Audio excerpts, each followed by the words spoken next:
কিয়ামতের দিন যখন ইসরাফিল আলাইহিস সালাম সিঙায় ফু দিবেন, তখন সর্বপ্রথম ওই ব্যক্তি সেই আওয়াজ শুনতে পাবে।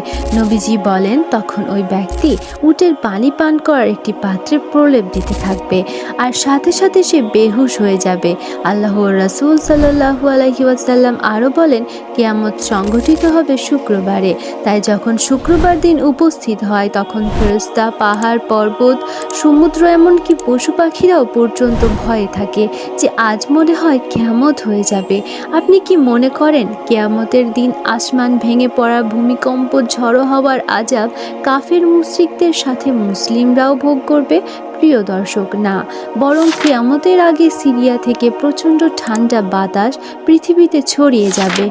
ফলে সকল মুসলমান, এমনকি যারা জীবনে একবারও বলেছে লা ইলাহা ইল্লাল্লাহ, তাদেরও মৃত্যু হয়ে যাবে।